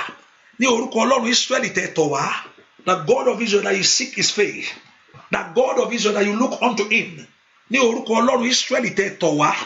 Lórí ogun ọjọ́ pípẹ́ yẹn. For that battle that have been battling with you. Lórí gbogbo ẹ̀mí kẹ́mi tó ní kó máa ṣe dànù. Ní orúkọ Ọlọ́run Ísírẹ́lì tẹ̀ tọ̀ wá. Ọmọ Ọlọ́run alààyè. Jésù Kristi. Ayagaba bó sadada. Gbogbo ogun tẹ̀ tọ̀ wá. Tẹ̀ gbé síwájú ẹ̀ lónìí. Ogun náà kò di ṣíṣe. Àmín. Ṣàmì dáadáa. Mẹ́kọ̀ọ́ ṣàmì bí tó wà. Say that amen dáadáa. Lè prada kó ṣáyà. Ní orúkọ Ọlọ́run alààyè. Ní orúkọ Jésù gbogbo ìjà ènìyàn. Every battle of man. Gbogbo ọwọ́ ènìyàn ní bẹ lára ẹni. Ní orúkọ Jésù ọmọ Ọlọ́run alààyè tẹ̀tọ̀ wá. Ní orúkọ Jésù ìwọ ogun náà kó wọlé. Àmín. Ogun tó lóṣù ti ṣe ẹni. Pé àwọn orí bí ó ṣe já sí. Gbogbo ogun tó ń dúró di ẹ̀gàn rẹ̀. Àìlè àmọ́ kó pàrọ̀ sàtà. Gbogbo ogun tó ń dúró di ẹ̀gàn ayé àwọn ọmọ rẹ̀. Gbogbo tó ń dógun ìtìjú rẹ̀. Pé ìtìjú ẹ̀ là ń dóde. À ń dóde. Yéketele mo kó pàpàṣà. Ètò fọjọ́ sí. That put a date on it. Ètò fi ọjọ́ sí ìtìjú. Bájọ́ báyìí ojú àti ẹ̀ ò ní. Ní orúkọ Jésù. Ìwọ ogun náà ó yá wọlé. Àmín. Ṣàbẹ̀lára. Ó lè àkọ́bí ẹ̀ ó sálíà. Le prando baropata. Le prendo kotaba. Ó ní àwọn tó gbẹ́kẹ̀lé Olúwa. Olójú kì yóò tì wọ́n. Olúwa ti fi ọ́ ṣe ìgbẹ́kẹ̀lé. We have put our trust in you. A ti fi ọkàn tán ìwọ Ọlọ́run. A ti gbà bó ṣe sọ. Bí alágbára ni ọ́. A ti gbà pé ó ṣe sọ. Bí olùdáde ni ọ́. A ti gbà pé ó ṣe sọ. Bí olùṣẹ́gun ni ọ́. Gbogbo ogun tó wá dúró ti ayé àwọn èèyàn yìí. Tó ní ọ̀nà òní ńlá. Ní orúkọ Jésù. Ogun tó dúró ti ayé àwọn èèyàn yìí. Pé wọn ò ní rọ́mọ bí. Ní orúkọ Jésù. Ogun tó dúró ti ayé àwọn èèyàn yìí. Èyí tí ń yíre dànù. Èyí tí ò jẹ́ kó tó fẹ́ fún wọn. Tí ò dó tẹ̀ wọ́n lọ́wọ́. Ogun adènà eré ayé ẹni. Ní orúkọ Jésù. Ogun agbére ajírégbé. Agbére sálọ. Adójútì ayé ẹni. Ìwọ ogun yìí. Ní ọ̀nà kan náà. Ní orúkọ Jésù. Nínú ilé gbogbo. Ní ọ̀nà gbogbo. Lórí ọmọ gbogbo. Ní orúkọ Jésù. Lórí iṣẹ́ gbogbo. Ní orúkọ Jésù. Àìlà pàtọ́lìà. Olúwa bọ̀ wí. Àmín. Gbogbo aṣọ ẹ̀gàn lónìí. Lọ́rùn rẹ̀. Gbogbo aṣọ ẹ̀gàn má tẹ̀gbẹ́. Ní orúkọ Jésù. Má bẹ̀gbẹ́ jọ. Ní orúkọ Jésù. Ìwọ aṣọ ìtìjú. Ìwọ aṣọ gbèsè. Àìlà kọ́lìà. Olúwa fàyà. Àmín. Kó di ìyà lónìí. Àmín. Olúwa bọ́ aṣọ yẹn. Àmín. Gbogbo aṣọ. Ní kàtàyàbá. Èyí tí ò ń ṣe ti Ọlọ́run. Àìlà kọ́lìà. Lè kàtẹ́lì màkàtà. Le prado kata lo sonde kaba gbogbo aṣọ ẹ̀gàn ní orúkọ Jésù gbogbo aṣọ ìtìjú gbogbo aṣọ mátẹ̀gbẹ́ every cloth of shame every cloth of disappointment that's in your life Olúwa fire amen ní orúkọ Jésù agbá Ọlọ́run kó di mímọ́ amen. I ask for the power of God to manifest. Mo bẹ̀ fún agbá Ọlọ́run kó di mímọ́. Ohun tí yẹn á fi mọ̀ pé Ọlọ́run wà nìyẹn kò ń sọ̀rọ̀ pé kí yẹn sọ̀rọ̀ nìkan. Kí ìṣẹ́gun tẹ̀lé pé kí ẹ gbàdúrà nìkan kí àdúrà kó mú èsì fún ayé ẹni ní ìgbà lèyàn ṣe gbàdúrà nígbà tí àdúrà ò bá mú èsì jáde á dàbí àròyé ni Olúwa dẹlẹ́gàn níwájú àwọn èèyàn bíbẹ́ ọ̀rẹ́ ilé ẹ̀ ó mọ̀ sí ó ti ń lọ ṣọ́ọ̀ṣì àkómọ̀gà àtọ̀ náà àná ló wá gba nǹkan bí o ṣé wàá sọ́dọ̀ yín náà ó pè mí náà mo kọ̀ wí fóun kọ ẹ̀ mo yẹ lẹ́ẹ̀mejì o á dẹ̀gànnú ayé yàn Ọlọ́run tó ń ké pè lónìí ní orúkọ Jésù mo ní kó di mímọ̀ fún yín àmín. Every of your battle, every of your struggle, because you run to him. Torí pé ẹ sátọ̀ Ọlọ́run wá, torí pé ẹ wo Jésù fún ààbò ayé yín, torí pé ẹ wò fún ìṣẹ́gun. Gbogbo ogun tí ń jà ayé ẹni kó dogun ìgbàgbé lónìí. Gbogbo ìjà ayé ẹni kó dogun ìgbàgbé lónìí. Ọwọ́ Olúwa kó gbè yín níjà. Ọwọ́ Olúwa kó wárí wá. Ọwọ́ Olúwa kó ṣàwárí ẹ̀. Gbogbo orí ayé yìí ó yẹ sọ fún Ọlọ́run. Begin to tell the Lord. Begin to tell the Lord. Begin to tell the Lord what very thing you want. Ẹ sọ fún Ọlọ́run. Kí lẹ fẹ́ kí Ọlọ́run kó ṣe lọ́wọ́lọ́wọ́ báyìí? Níbo lẹ fẹ́ kí Ọlọ́run ti yọjú jáde? Níbo lẹ fẹ́ kí Ọlọ́run ti fọ agbára rẹ̀? Lórí ọmọ mi ni o. Lórí ọmọ mi ni o. Lórí ọmọ mi ni o. Ìkàtàlàbà kó tàyàrà. Ní ìtàtọ́lì máa kó ṣàdá. Olúwa àwọn èèyàn ti dé. Olì máa kó bùrọ̀dàgàbà. Fọwọ́ agbára rẹ̀ lọ́wọ́lọ́wọ́ yìí wọ́n ti gbé dé ó yá bẹ̀rẹ̀ sí gbà sílẹ̀ ìwọ ogun gbogbo ẹ bẹ̀rẹ̀ sí ṣẹ ẹ bẹ̀rẹ̀ sí tẹ̀rí ẹ̀yin áńgẹ́lì Ọlọ́run ẹ kọjá lọ sínú ilé lónìí gbogbo àlejò kálejò ẹ lé wọn jáde ní orúkọ Jésù ẹ ṣe ìtúsílẹ̀ ayé àwọn èèyàn yìí ẹ ṣe ìràpadà ayé wọn ẹ ṣe ìràpadà ayé wọn Jésù ti ṣe ẹ lọ parí iṣẹ́ yẹn gbogbo iṣẹ́ ọ̀tá kó bàjẹ́ begin to tell the Lord lórí ọ̀rọ̀ òwe ìgbélu rẹ ní orúkọ Jésù kó dá ògo padà kó dá ìwà padà o gbọ́dọ̀ ṣe lásán o gbọ́dọ̀ jìyà ní orúkọ Jésù o gbọ́dọ̀ sunkún ó yá ògo fara ẹwà bújáde ògo fara ní orúkọ Jésù nínú ayé àwọn èèyàn yìí dá ìrètí padà dá ògo padà dá ẹwà padà ṣe bó ti ń ṣe Olódùmarè do it o God settle them in the name of Jesus. Ṣé bí tí ẹ fẹ́ kí Ọlọ́run rìn kọjá nìyẹn? Is that where you want God to walk, to move? Mo ní ṣé bí tí ẹ fẹ́ kí Ọlọ́run kó rìn kọjá nìyẹn sọ fún Ọlọ́run ó ń gbọ́ èmi ò mọ̀ alágbára ni olóníṣẹ́ is the one that want to do it. Mo ní ìgbàgbọ́ pé yóò ṣe fún ọ. Once you totally put your trust in him. Ṣé bí tí ẹ fẹ́ kí Ọlọ́run rìn kọjá lẹ̀ sọ jáde yẹn? Ọlọ́run gbọ́. Wọ́n ní kó rìn kọjá bẹ́ẹ̀ mo fẹ́ kó fi ọ̀rọ̀ mo fẹ́ kó ro orúkọ ẹ àti ọ̀rọ̀ rẹ àti májẹ̀mú rẹ kó fi rìn kọjá ro ọ̀rọ̀ ẹ pé kò sí gbogbo àwọn tó bá tọ̀ wá bó ṣẹlẹ̀ burú jù kó ní òní ta wọ́n nù ro ọ̀rọ̀ ẹ pé ó ní ta bá ké pè ọ́ pé ó dáhùn ro ọ̀rọ̀ ẹ pé ó ní àwọn tó bá gbẹ́kẹ̀lé ọ olójú kì yóò tì wọ́n Ọlọ́run fẹ́ kó ro ọ̀rọ̀ rẹ àti orúkọ rẹ ohun tán pè lédè jáde. That thing that you have mentioned before the Lord. Ó yá ẹ bẹ̀rẹ̀ sí rí ìṣẹ́gun. Ẹ bẹ̀rẹ̀ sí rí ìyanu. Olúwa kó parí iṣẹ́ náà. Let God complete and perfect the work in your life. Olúwa kó parí iṣẹ́ náà. Ojú kó ti ẹlẹ́gàn. Gbogbo tó bá dúró sí ní ọ̀nà rẹ̀. Ìtìjú kó mú wọn. Gbogbo ọ̀nà tó fẹ́ gbà. Kán bá ìtìjú pàdé. Ní orúkọ Jésù. Ìkàtàyàbá kó sọ́ndà. Gbogbo ọ̀nà tí ọ̀tá fẹ́ gbà. Ní orúkọ Jésù. Kán bá ìtìjú pàdé.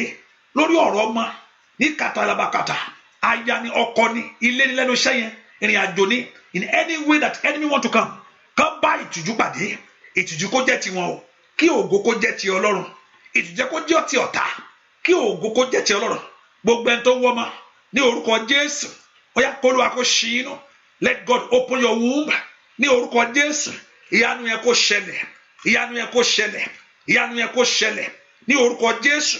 Ìwọ tó ń wọ́ ọmọ ìkàtàyàbà tó ń gbọ́lọ́ngbọ́ fún ọkọ kó jáde ìkàtàyàbàkàtà ìwọ tó ti lọ́kọ tó ń gbọ́lọ́ngbọ́ fún ọmọ kó jáde ìwọ tó ti láya tó ń gbọ́lọ́ngbọ́ fún ọmọ kó jáde ìwọ ogun ìdíwọ́ ó yá parẹ́ o parẹ́ o parẹ́ o parẹ́ o parẹ́ o parẹ́ o parẹ́ o parẹ́ o parẹ́ o parẹ́ o parẹ́ o hai láìní bá sáyà parẹ́ o ó lé àlè òbúkọ ráìlẹ̀.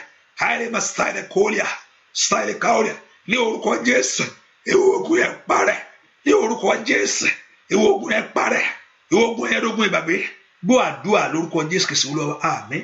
gbogbo ẹ̀ tó wà nínú àdúrà mo fẹ́ kó fold your hand mo fẹ́ kó di ọwọ́ ẹ̀ fold your hand like this if it's possible if you are not driving hold your hand and fold it like this ṣu èṣù ọwọ́ rẹ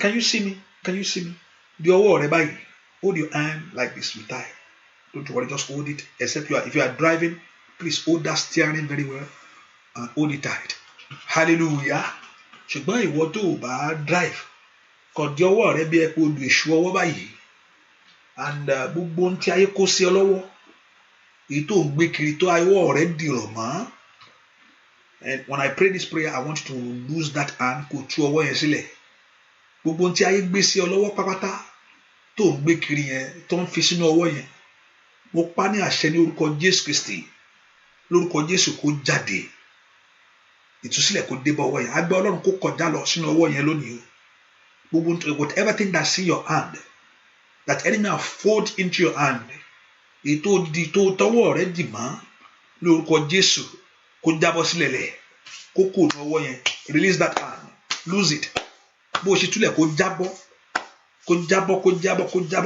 ò ní rí mọ́ kò ní padà wá mọ́ ìṣẹ́gun tó ṣe nísìnyí kó di mímọ̀ fún ọ àlejò ayọ̀ kó bọ́ ọ ò ní rìn àjò àṣetì mọ́ ò ní gbọ̀nà tí ò ní pé ọ mọ́ a wrong road you will not follow anymore a wrong direction you will not pass anymore ẹlòmíì ayé àtà afẹ́ kó gba wrong direction láyé kó wọ́n bá débi tí ẹ kó dé you will not walk in that wrong direction anymore àtà ò ní you will not miss the road to your blessing ò ní gba ọ̀nà àkádò màkóṣàdáyà ọ̀nà rẹ̀ ni kó máa gbà látòlé lọ ibi tá ti ń dọ́ díẹ̀ fún ìyanu ní orúkọ Jésù kó rìn ò ní ṣìnà mọ́ Olúwa bò ọ́ láṣìírí ògo farahàn ayé ẹ bẹ́ẹ̀ ká gbàdúrà ní ìgbà mẹ́ta Olúwa dáàbò bò mí let's pray for 3 times and ask the Lord Olúwa dáàbò bò mí dáàbò bò ilé mi àti ẹbí mi ààbò tó nípọn ó yẹ gbàdúrà o orúkọ Jésù Ọlọ́run Ísírẹ́lì ìkàtà shield me and my family Olúwa dáàbò bò mí bèrè fún ààbò yẹn ìgbà mẹ́ta lábèrè Olúwa dáàbò bò ààbò rẹ ẹnana sótò lè maka orúkọ Jésù làpárọ̀bà tó tètè lè má orúkọ Jésù dáadáa ànàna Olúwa dáàbò bò wá ààbò rẹ kó dájú ààbò rẹ wò bàbá nílé oko lọ́nà ọjà dáàbò rẹ bò mí o ó yá ààbò rẹ bàbá nílé oko lọ́nà ọjà dáàbò rẹ bò mí o ààbò rẹ o bàbá nílé oko lọ́nà ọjà dáàbò rẹ bò wá o ààbò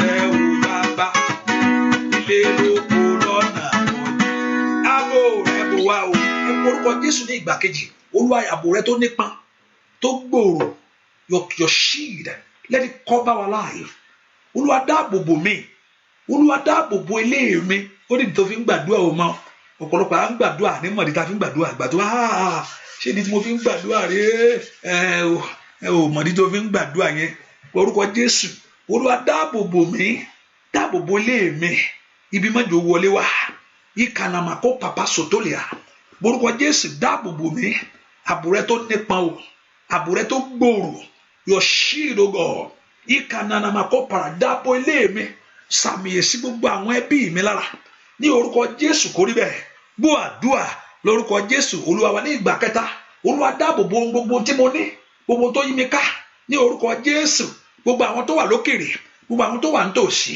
Olúwa dáàbò rẹ tó nípọn dáàbò wá ó yá béèrè fún ààbò Ọlọ́run ní orúkọ Jésù Olúwa dáàbò bò wá màtó Olúwa yóò pa àlà àtàbọ̀ bọ̀ wá láti sísìn lọ àti tí láláì ó yá màtó lè má kádàbà ààbò Jésù kó yí yín ká o ààbò Olódùmarè kó yí yín ká ààbò Jésù kó yí yín ká lọ́wọ́ ewu gbogbo ní orúkọ Jésù lọ́wọ́ ewu gbogbo ní orúkọ Jésù lọ́wọ́ ewu gbogbo ewu òru ni ewu nulẹ̀ ni ewu ìrìn àjò ni ní orúkọ Jésù ó yá lọ́wọ́ ewu gbogbo Olúwa ààbò kó dájú lórí ọmọ gbogbo ààbò kó dájú ní orúkọ Jésù ààbò rẹ bàbá kó dájú ó yá ìkàdàràbàgà lẹ́sọ̀dọ̀lẹ́bọ̀kọ̀tẹ̀yà lẹ́pradọ́kàbà bẹ́ẹ̀ ni ó sì rí gbọ́ àdúà lórúkọ Jésù Kristi Olúwa wa àkí ààbò kó dájú Olóhùn ó pa àlà àtọ́bá àlọ́ àti àbọ̀ wa mọ́. Our going in, our coming in, He has promised that He will protect us.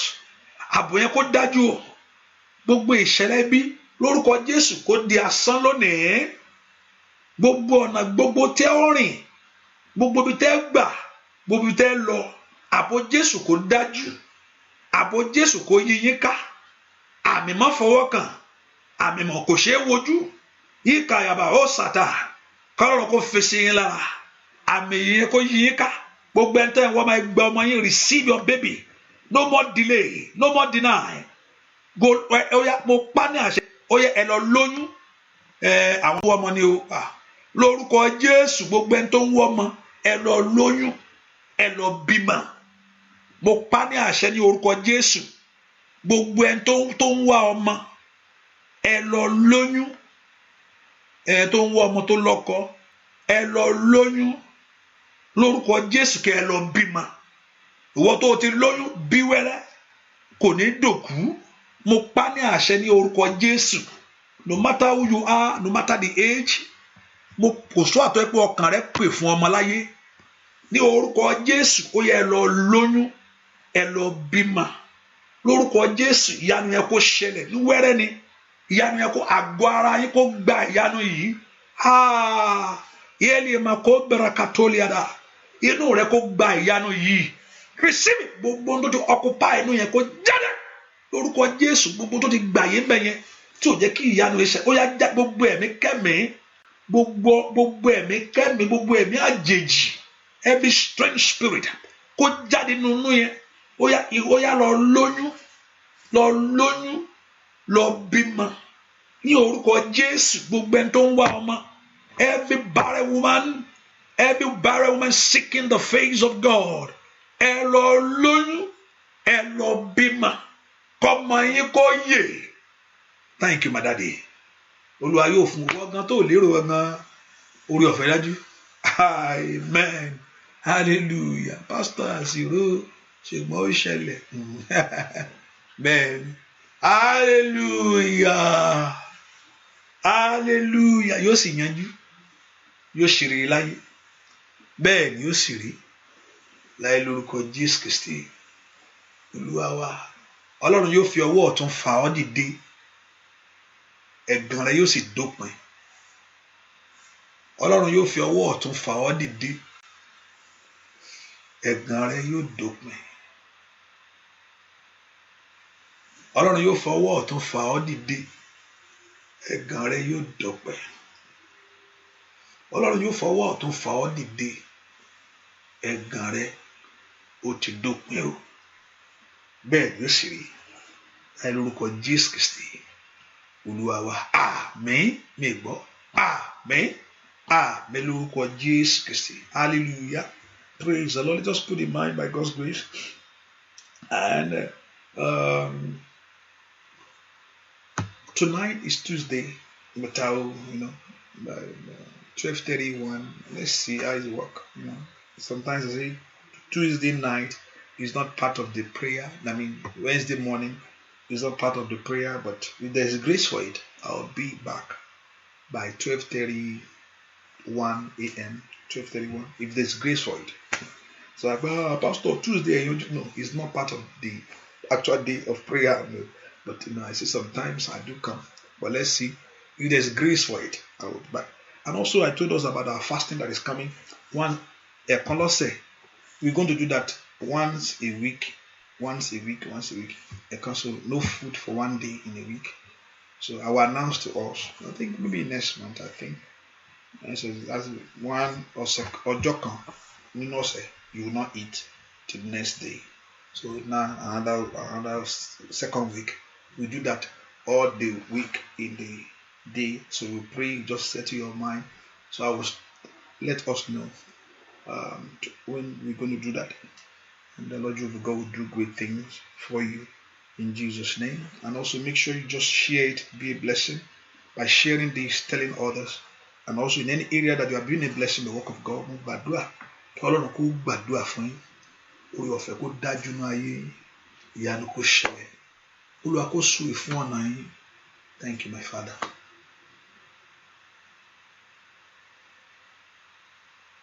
Ire táwọn èèyàn máa ń rí gbà níwájú Olúwa ní ìgbà tó bá ké pè é, ayé rẹ̀ rí gbà. Ẹnìkan Olúwa gbọ́ àdúrà ẹ̀. Pásítọ̀ jẹ́ kẹ́nìkan. Gbogbo èèyàn Olúwa gbọ́ àdúrà ẹ̀ nígbà tó bá wá. Yóò di mímọ̀ fún ọ. Yóò di mímọ̀ fún ọ. Wọnú àdúrà ẹ̀ bẹ́ẹ̀ pé kò sí ìrètí mọ́. Ṣùgbọ́n o mú ìrètí jáde. Wàá sì rí pé á di mímọ̀ fún ọ. Ọ̀rọ̀ yóò di mímọ̀ fún ọ. Yóò ṣẹlẹ̀ bẹ́ẹ̀. Yóò ṣẹlẹ̀ bẹ́ẹ̀. Bẹ́ẹ̀ ni ó sì rí. Láì lórúkọ Jésù Kristi Olúwa wa. Oore ọ̀fẹ́ Jésù Kristi Olúwa wa. Omi yẹn gbàgbára. Lórúkọ Jésù ayé yín ó mú oyin jáde. Ọ̀nà yín mú oyin jáde. Oyin náà dùn ó bá yín kalẹ̀. Bẹ́ẹ̀ ṣe fẹ́ lọ sùn kó Olúwa kó bá yín sọ̀rọ̀. As you go and sleep, gbogbo àwọn tó fẹ́ gbogbo yẹn náà ni ó sùn. Lórúkọ Jésù àtàwọn míì ti lè jí náà. Bóyá àwọn míì tó wà lọ Australia ọ̀sán náà. Lórúkọ Jésù oorun dúdùn kó Olúwa kó ṣí yín lójú. Kó Olúwa kó bá yín sọ̀rọ̀. Gbà míì Ọlọ́run bá yín sọ̀rọ̀ á sì sọ nǹkan tí yẹn á ṣe. Ogun á sì ṣẹ pátápátá. Ọ̀run kó fọhùn. Ọ̀run kó fọhùn kó kọ́ yín ní ọ̀nà tẹ́ ó gbé gbà. Bẹ́ẹ̀ ni ó sì rí. Let heaven speak. In Jesus' name we pray. Amen. Àlejò ayọ̀ yóò dé bọ̀. Àlejò ayọ̀. Bẹ́ẹ̀ ni ó sì rí. Jésù Olúwa wa. Àmín, àmín, àmín. God bless you. Thank you for being here. It's good to see everyone. God bless you tonight. God bless. Bye-bye.